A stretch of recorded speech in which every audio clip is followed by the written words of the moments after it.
Afinal, este orçamento de Estado é bom ou é mau? E é bom para quem? O mistério das finanças. Olá, seja bem-vindo a mais um episódio do Mistério das Finanças. Eu sou o Pedro Santos Guerreiro e comigo está o António Costa. Olá, António. Olá, Pedro, viva. E hoje vamos ter um episódio especial, porque estamos a gravar pouco depois da apresentação da proposta do Orçamento de Estado para 2024 e temos muito, mas mesmo muito para analisar, e nós vamos partir desta pergunta, que é um bocadinho básica, mas é simplificadora, e quase sempre na simplificação é que estão as boas respostas, que é se o orçamento é bom ou é mau, mas vamos estratificar porque ele é bom para umas pessoas e não é bom para outras. Vamos analisar se ele é bom para as pessoas, se ele é bom para as empresas, se ele é bom para o Estado e por aí fora. Vamos a isto. Não fica zeros sobre as soluções de crédito habitação Milênio. Saiba mais em mileniobcp.pt, na app ou numa sucursal. Crédito sujeito à aprovação. Milênio, aqui consigo. Primeira pergunta. Se o orçamento é bom para as pessoas?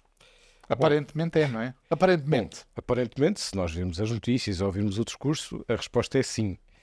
Mas não é para todas as pessoas. Claramente ele é bom para as pessoas que têm rendimentos mais baixos, até aos 2.000 euros brutos, mais coisa, menos coisa.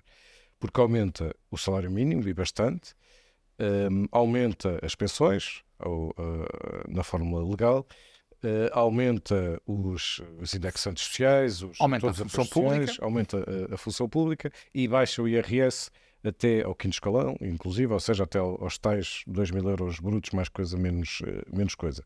Portanto, esta camada de pessoas, que apesar de tudo são bastantes, e são bastantes eleitores já agora também, vão ter ganhos, muito possivelmente ganhos reais mesmo, no próximo ano. Se os 2.000 euros para cima, é que já é diferente. Sim, vamos ver. Diria, não é bom para toda a gente durante todo o tempo. É bom para alguns durante todo o tempo. Não é bom para todos durante todo o tempo. Do ponto de vista do IRS, este orçamento é mesmo marcado pelo IRS, não é? Sim, é talvez dos orçamentos mais desinteressantes que temos visto nos últimos anos, não é? Isto não é necessariamente uma má notícia, apesar de tudo. Enfim, fecharemos o Estado, fechará as contas públicas de 2023 com um excedente. Isso retira alguma, digamos, excitação aqui à discussão político-mediática, prevê-se também um excedente para 2024 e, portanto, há condições, depois deste ano, 2023, nas palavras de Fernando Medina, de devolver algum dos impostos pagos às classes médias. E é interessante a formulação, não é? À classe média, é na plural. Às classes Como médias. ninguém sabe muito bem o que é classe média, passamos a dizer as classes médias. E não corremos a o média risco. baixa, a média média, a média alta, Exato. a média mais ou menos. Ainda por cima já estamos aqui há tempo suficiente para saber que cada ministro tem sempre um slogan para o seu orçamento. Não é? Cada ano há sempre um slogan. Sim. Eu acho que o ministro Fernando Medina encontrou este slogan, não é? A redução do IRS para as classes médias. E isso, digamos, como princípio, eu diria que é positivo, tendo em conta até o nível de carga fiscal. Enfim, já lá vamos, porque, na verdade, também continua a subir. O nível a perda de rendimento por força das taxas de juros do BCE, da inflação, esta devolução de rendimento, que de facto para esses escalões que referias, acaba por ser relevante, torna este orçamento um orçamento, digamos, importante e que beneficia uma parte significativa das famílias portuguesas e que nós sabemos também, do ponto de vista fiscal, qualquer família que tem um rendimento acima de 2.000, 2.500 euros já é rica à luz do fisco. Portanto, demograficamente rica. Exatamente. E, portanto, apesar de tudo, nesse aspecto, diria que talvez se tenha até discutido mais, e é interessante nós recuperarmos o que é que o PSD propunha. Uma redução do IRS de 1.500 milhões de euros. O programa de estabilidade, apresentado há meia dúzia de meses pelo Governo, apresentava uma redução do IRS este ano, 2024, de ordem dos 500 milhões. As contas que o Governo traz agora é, digamos, uma poupança, uma devolução fiscal de ordem dos 1.300 milhões de euros.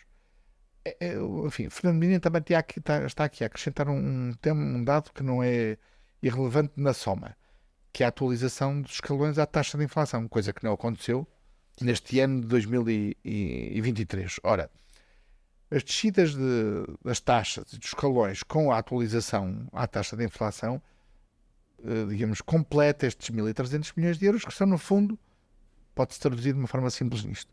São 1.300 milhões de euros que não estarão nos cofres do Estado, estarão nos bolsos dos portugueses, especialmente destas famílias, embora também saibamos que a redução fiscal é transversal até pelo modelo de progressividade do IRS. E isso, eu diria, é um aspecto positivo do orçamento, mas o orçamento, de facto, está longe de terminar aqui, não é? Sim. Aliás, nós até podemos já aqui introduzir um dos mistérios, que é esse que acabaste de falar, sobre como é que os impostos descem e a carga fiscal sobe. Enfim, a simplificação não ajuda, porque é o IRS que desce, não só os impostos.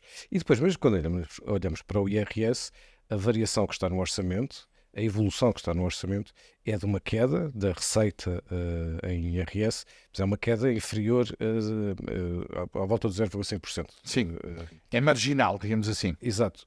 E o que é que isto também significa? É que o governo está a contar com a inflação ainda. Ou seja, que os salários no próximo ano vão continuar a subir. Segundo, como já tem sido muito analisado, o que há uma grande transferência de impostos para o lado dos impostos indiretos. Aliás, isto tem sido assim todos os anos. Portanto, o governo continua a contar com muito consumo, portanto, com o IVA a contribuir muito, mas depois também com aumentos das taxas dos impostos, das bebidas alcoólicas, etc. Portanto, não há aqui nenhum milagre. Não há milagre.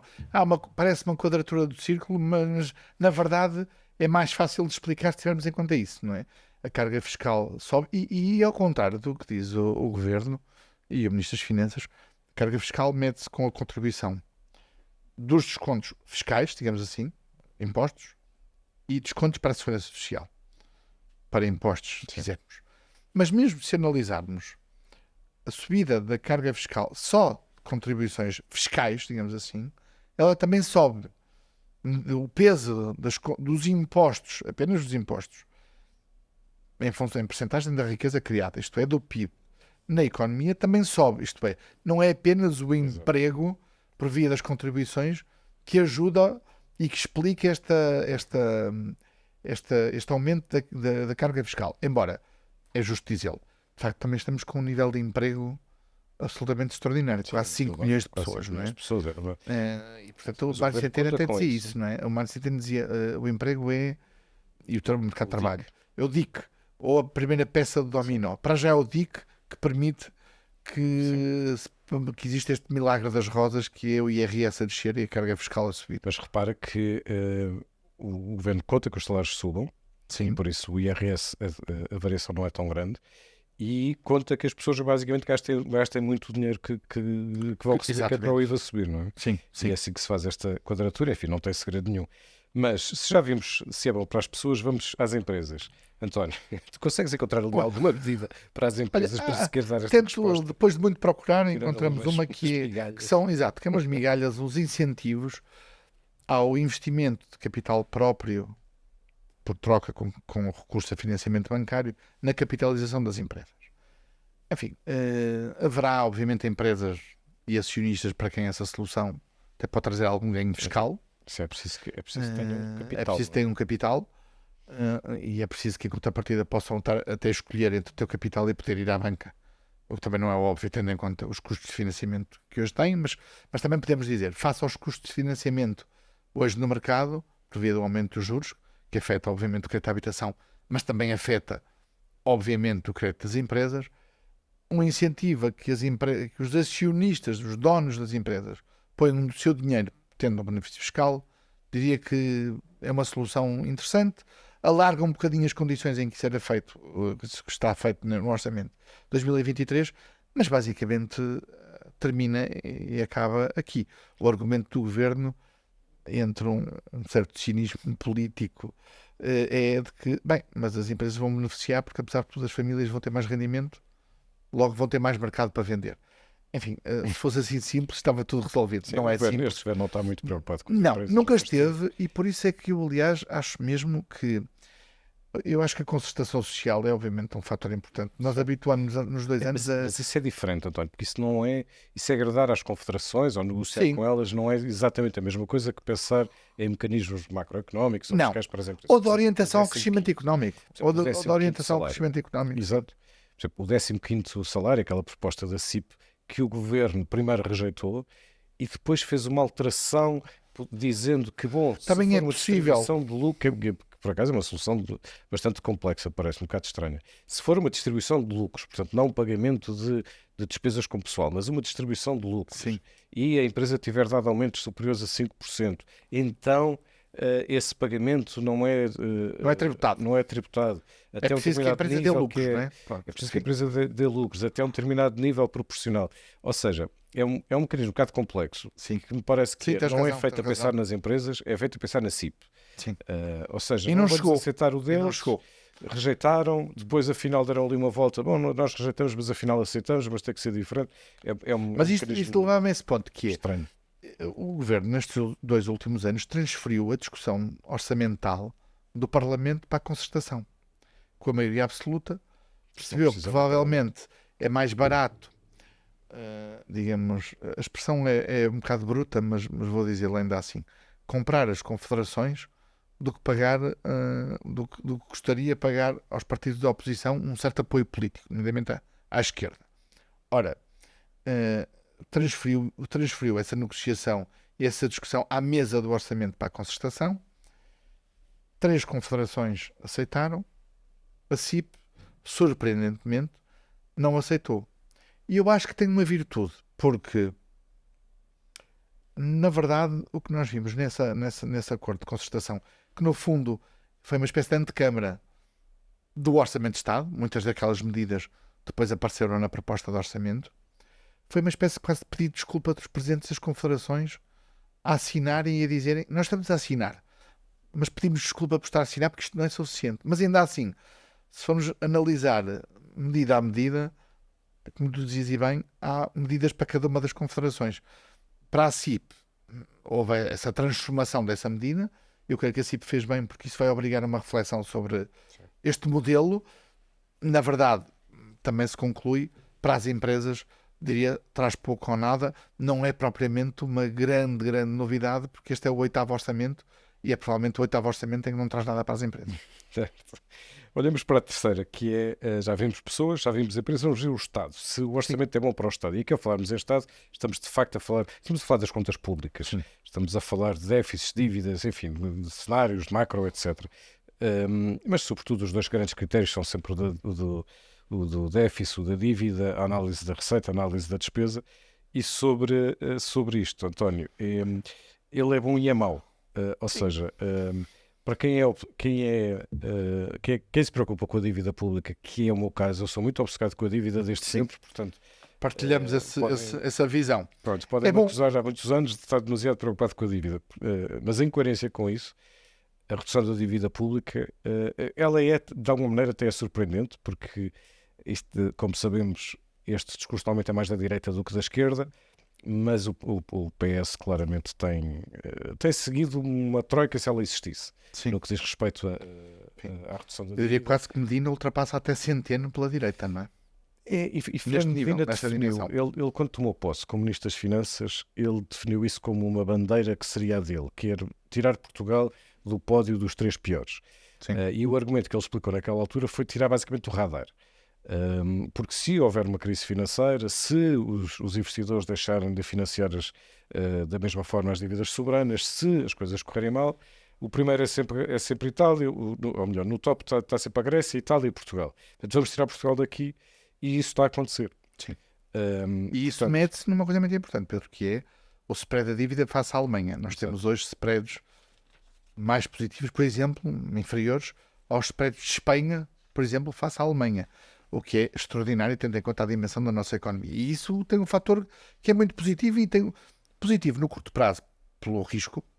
Já estamos com dívida pública abaixo, ficaremos em 2024, abaixo do rácio de dívida pública, é disso que estamos a falar, rácio de dívida pública em função da riqueza criada, do PIB, mas ficaremos abaixo da França. E quem está nos mercados diz, digamos, Itália é sempre um risco. e volta a ser, aliás, nestes Sim, dias, talvez anda sempre sempre a voltar a ser um grande risco, mais mas, profundo. mas há uma barreira que até agora não foi testada nem ultrapassada, só a pena do euro ficar em causa, que é a França. E se Portugal conseguir ter de forma consistente e sustentável uma dívida pública, um rácio de dívida pública abaixo do rácio da França, isso obviamente vai nos proteger de um contexto de incerteza. Isso eu diria é um aspecto importante agora, mas também é preciso reconhecê-lo, um aspecto importante para as gerações futuras. A geração que mandou no país, eu diria desde 95, 2000 até agora, nós na verdade, infelizmente, também estamos nessa geração, na verdade não deixamos um grande país para as próximas gerações. Muito endividada, com Concordo. pouco crescimento. O que é que podemos fazer nesta fase? Enfim, é garantir ou contribuir ou apelar, como tu dizias, e manter a pressão de que há mesmo uma necessidade que é descer a dívida pública o mais rapidamente possível. Vale agora, mas também vale sobre o fardo que vamos deixar aos nossos filhos e aos nossos netos. Até por causa do valor dos juros, não é? Como se acabou aquela borla, no próximo ano os juros já sobem para os juros pagos pelo Estado para 6,3 mil milhões de euros e daqui a 2 ou 3 É um anos ministério, não é? É um ministério. é um ministério. É maior que a E maior este parte dos valor vai ministérios. subir para 8 mil milhões daqui a 2 anos, Sim. salvo erro. Sim. São as, Mas há as um aspecto previsões. negativo no meio disto. A dívida pública desce, mas nem tudo corre bem, não é? Desce em percentagem do PIB, mas nem tudo corre bem, que é o valor absoluto da despesa. Exato. Quando nós olhamos para as contas, o que se vê é que as receitas sobem na casa dos 9%, a despesa sobe na casa dos 10%. E como é que isto acontece? Já vamos à análise da despesa. É quando olhamos para o déficit, que neste caso não é déficit, é excedente. O que nós vemos é um excedente este ano de 0,8% e no próximo ano 0,2%. Ao contrário do que parece, isto é mau, porque o saldo orçamental piora. Nós passamos de mais 0,8 para mais 0,2. Claro que como são os dois positivos, nós já estamos habituados a contas positivas e achamos 2 anos Achamos que que é extraordinário. isto é espetacular, mas na prática isto permite ao Ministro das Finanças gastar mais 1,5 mil milhões de euros, porque ele piora o saldo. Sim. E é por isso que a despesa, mesmo havendo excedente, a despesa sobe mais do que a receita. Termos um aumento de despesa na casa dos 10% é brutal. É brutal. E em valor absoluto Em valor é absoluto, brutal. em peso no PIB, em tudo. E aqui, nós hoje, se tivéssemos uma boa e uma má moeda, e podemos até atribuí-la já, é para a mesma pessoa. Exato. É o Fernando Medina. É. A boa moeda foi pela dívida pública, que acabámos de falar, a má moeda é pela despesa. Pela despesa. Nós estamos a falar, inclusivamente, a despesa com pessoal nas administrações públicas, também sobe ela própria o seu peso no PIB. Portanto, quando contamos, não apenas com os aumentos, mas progressões, promoções, as carreiras, etc. E, portanto, de alguma maneira, o Governo conseguiu criar o Governo fez aqui uma gestão de expectativas e andou a dizer que não descia o IRS. O Primeiro-Ministro, uma semana antes, na entrevista que deu à CNN, disse que não. Manteve-os, disse que não. Disse que não, e ele já estava careca de saber que ia cortar. Portanto, houve aqui uma gestão de expectativas para depois aparecer no dia do orçamento e dizer, afinal, vamos cortar muito o IRS e as classes médias. E isto criou uma espécie de névoa positiva sobre aquilo que é negativo. E aquilo que é negativo, na minha opinião, o que é mais negativo é o aumento da despesa. O valor absoluto, Pedro, para o próximo ano, sem juros, portanto, despesa primária sem juros, previsto é de 105 mil milhões de euros. E com juros, obviamente, é bastante mais, porque somam os tais cerca de 7 mil milhões, pouco mais de 7 mil milhões, quase 7 mil milhões de despesa com juros. Portanto, é um valor para uma economia com a nossa dimensão e com uma capacidade de criação de riqueza, que no próximo ano será, em termos reais, de 1,5%. E isto associado a 2 ou 3 aspectos importantes, que são políticas em economias políticas invariantes e que são ditadas por leis e cuja aplicação é direta e cuja decisão de não aplicação é politicamente muito difícil. Aumento das pensões, carreiras dos funcionários públicos e depois, obviamente, o que são a saúde e a educação, que nós percebemos que são as grandes corporações. Sim. E na saúde são mais 1.000 milhões. Na saúde são mais 1.000 milhões.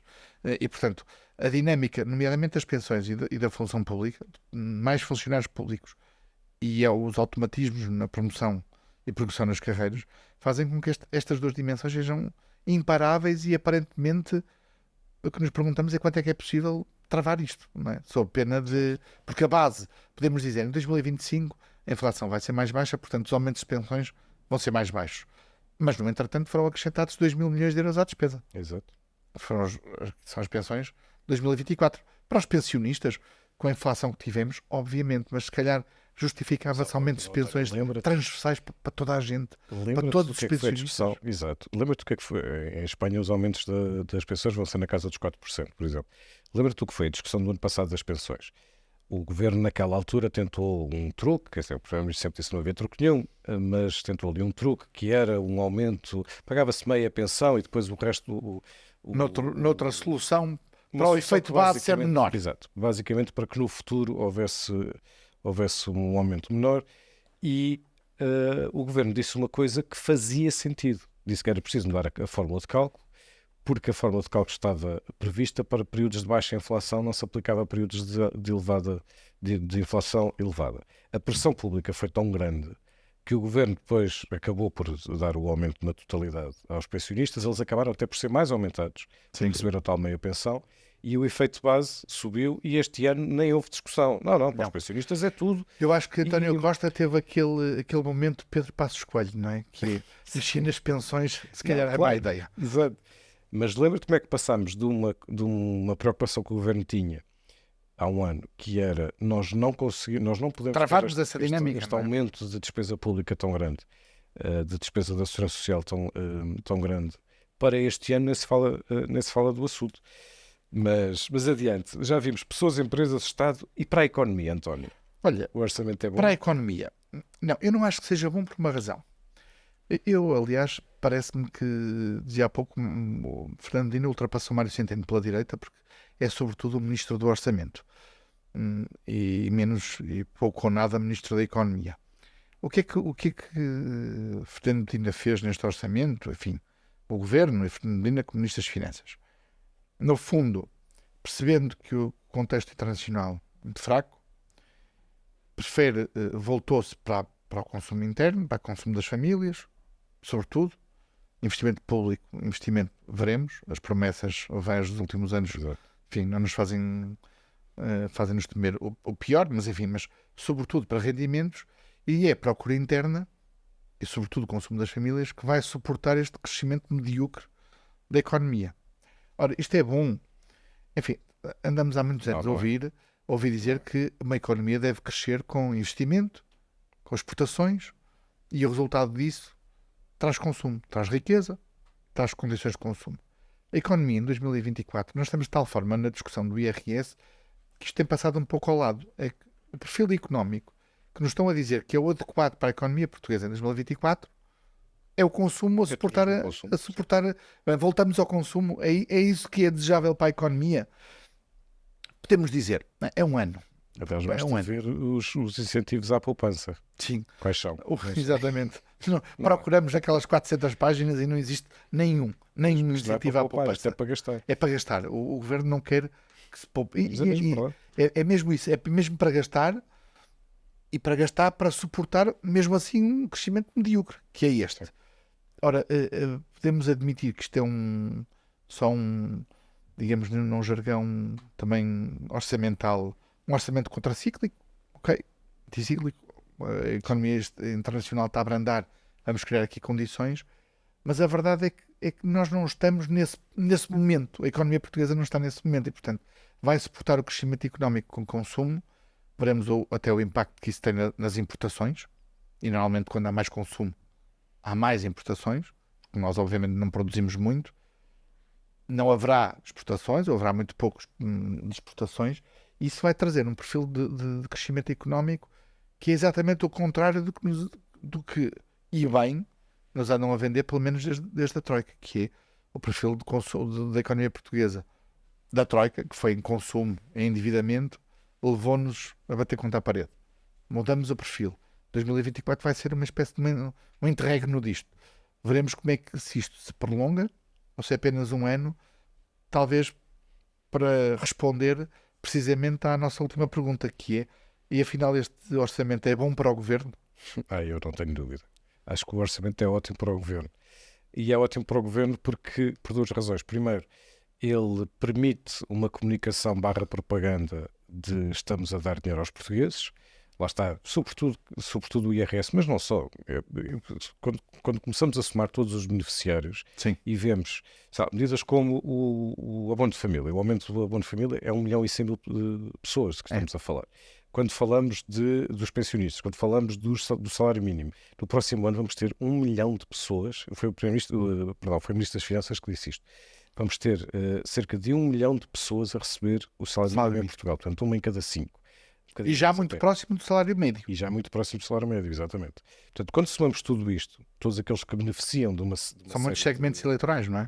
Claro que são uma série de segmentos eleitorais e o governo tem, claramente, este governo, há determinadas coisas aqui que são de esquerda e há algumas coisas que são de direita. Enfim, se aceitarmos, por exemplo, que as contas certas eram discurso maioritariamente de direita, então essa medida é de direita. Mas depois há muitas medidas de esquerda e há uma ausência de algumas coisas. Por exemplo, eu acho que na habitação aquilo não é nada, é um número grande para construir habitação que demora muito tempo a produzir os seus efeitos, mas essencialmente o que o governo está a fazer é manter, e eu acho que a oposição aí tem razão, está a manter uma dependência, alimentar uma dependência de subsídios de pessoas que depois quer que são seus potenciais eleitores. E para essas pessoas, infelizmente, depois é muito difícil sair desse círculo.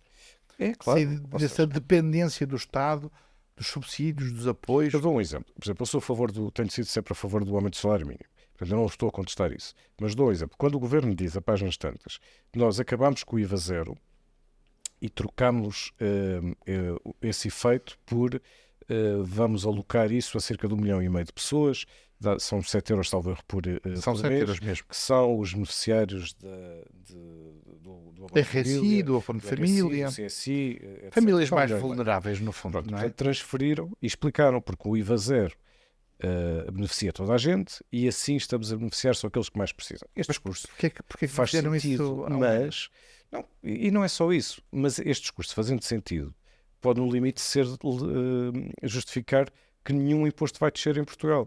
Sim. Porque pode, ou seja, há aqui um pensamento por trás, que é o governo prefere ter o imposto mais alto e dar subsídios com esse dinheiro do que baixar do que dar dinheiro, deixar o dinheiro no bolso dos portugueses. Isto não é só de esquerda, isto é um pensamento de manutenção de um Estado. Também intervenção do Estado que está muito presente na vida das pessoas.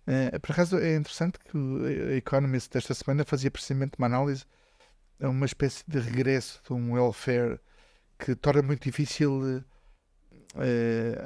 aos cidadãos, não é só em Portugal, mas em Portugal, obviamente, nós percebemos por este orçamento que isso é assim, sair desta dependência do Estado. Mas sobre o IVA, vale a pena aqui acrescentar uma coisa. O orçamento de Estado foi meio ano de IVA zero, custava 70 milhões de euros por ano, por mês.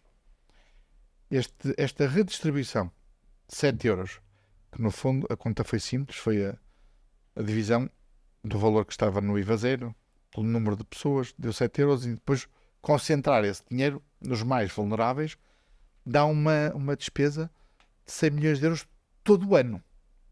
Portanto, o Estado passa de um potencial, mantendo o IVA zero a 12 meses, de 800 milhões de euros para um custo do abono reforçado por via desta recomposição do IVA zero para um número em torno dos 100 milhões, menos 100 milhões. São as previsões do governo. Portanto, só aqui se percebe como é que vamos pagar mais impostos. Exato. Nós recebemos 1.200 milhões, todos, enfim, repartidos, como dizíamos, em IRS. Só no IVA são 700 milhões de euros que voltam para o Estado sob a forma de consumo. Para não falar nos outros impostos sobre o consumo, mas só aí são 700 milhões.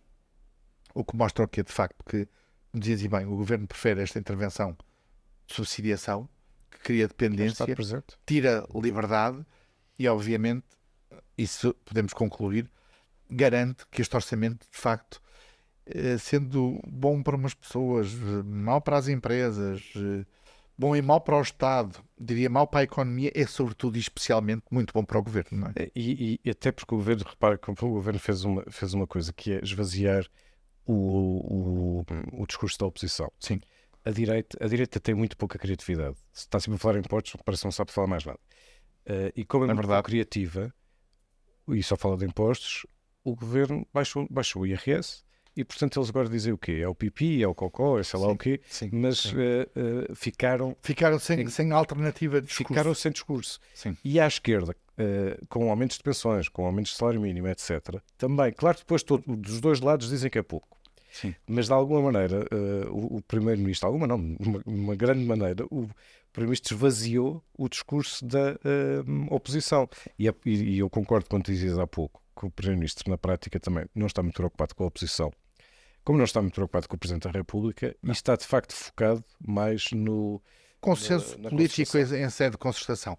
Eu acho que vai ser interessante nas próximas semanas vermos, já a seguir vamos ter as próximas sondagens com inquéritos feitos já depois da apresentação deste Orçamento de Estado. E vai ser interessante perceber como é que os portugueses, afinal, receberam esta redução do IRS e os aumentos dos impostos indiretos. Última nota, se calhar para terminar, teremos a aprovação do Orçamento de Estado, garantida obviamente por PS da maioria, Sim. no dia 29 de novembro. Veremos até que ponto o PS, o grupo parlamentar, estará disponível para receber e aprovar propostas dos partidos da oposição, seja à direita, seja à esquerda. Veremos. Muito bem. António, olha, isto como balanço desta primeira semana, serve-nos.